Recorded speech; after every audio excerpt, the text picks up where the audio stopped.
So in order to complete this, the first thing you need to do is, like it said in the problem, it said use figure 3.1. So in your book, that's on page 272, figure 3.1, you will need that for your test. You're going to need that chart.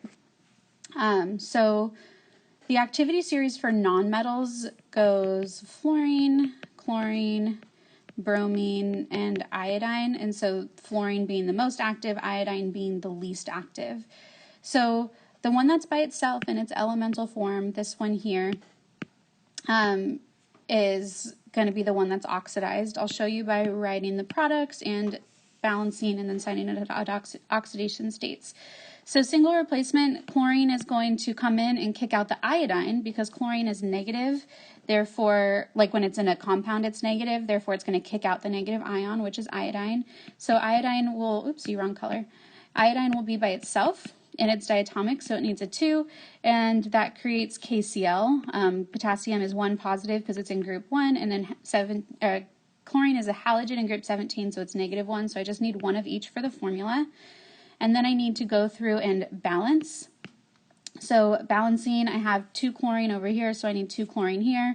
That gives me 2 potassium, which gives me 2 iodine. So I'm balanced just like that. Now I need to assign oxidation states. So any element by itself is 0, so chlorine and iodine are both 0. And then there's a rule that says the most electronegative one in the compound will retain its charge as its oxidation state. So that means iodine would be -1 because it's the more electronegative one. There's also a rule that says anybody in group 1 will retain its charge as its oxidation state, which means potassium is +1. That's true for this compound as well, both of those same rules. So I have chlorine going from 0 to -1.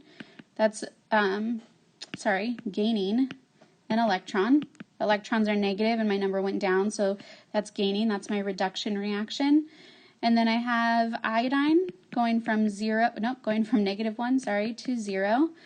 So that's losing an electron, again going down, or going up. I went from negative to 0. That's a 0, not a decimal point. And electrons are negative, so when I lose them, I get more positive. So it's oxidation, reduction. And then I need to see the one that's being oxidized, iodine, right? Iodine's being oxidized here. So that one is going to need to be more active than the one that's being reduced. So when I look at my chart, I can see that chlorine is more active than iodine, but iodine is the one that needs to be more active. So because it's not more active, no reaction will occur here.